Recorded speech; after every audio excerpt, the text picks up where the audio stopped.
AGG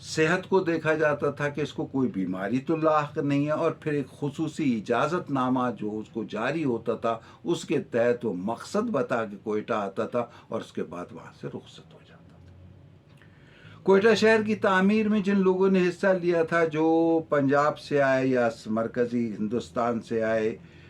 جس میں ترکھان، راج، دوسرے مزدور، لوہار، درزی اور دھوبی وغیرہ، یہ سارے کے سارے جو تھے، ان کو چھاونی اور کوئٹہ شہر کے مختلف علاقوں میں یہ آباد رہے، جبکہ کوئٹہ شہر کے مقامی جو لوگ تھے، جس میں جو بلوچ اور پشتون تھے، وہ جو صاحب حیثیت تھے، انہوں نے اپنے اعلیٰ رہائش بنائی، اور باقی جو ہندو یہاں کے آبادی میں تھے پہلے سے، یعنی صدیوں سے آباد،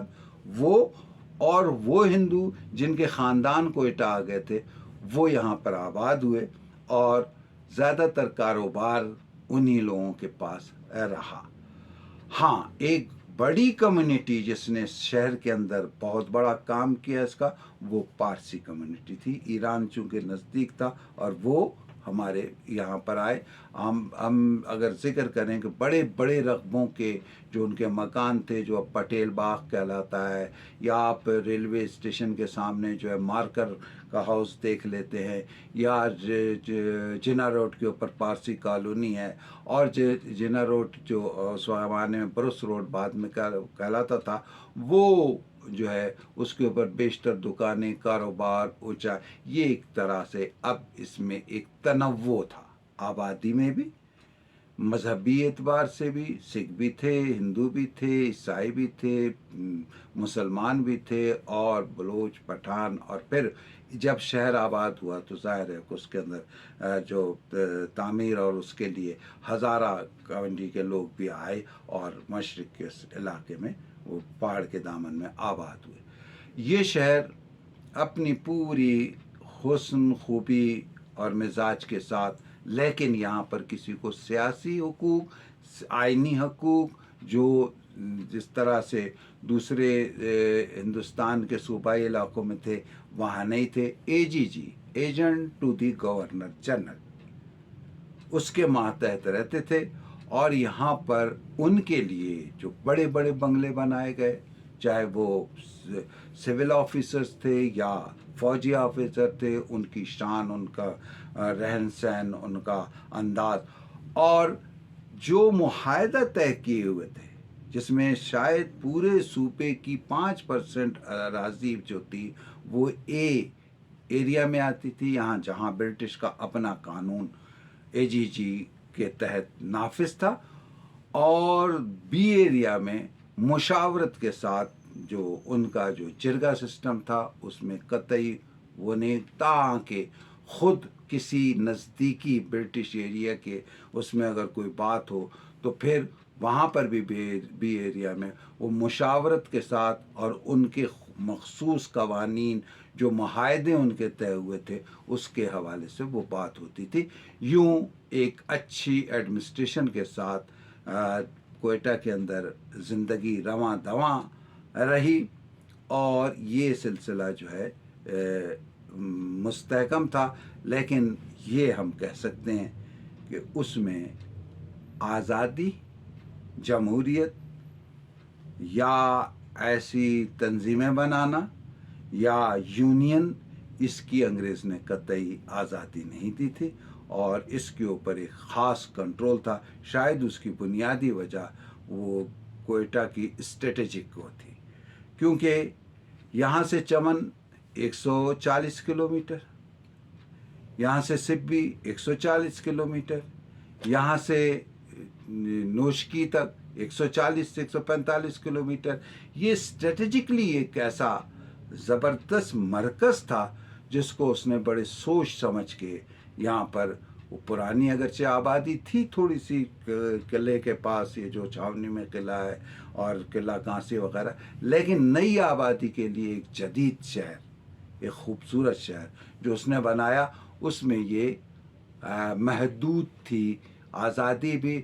اور ایسی سرگرمیاں بھی۔ یہاں پر ہم آج اس تیسری قسط کا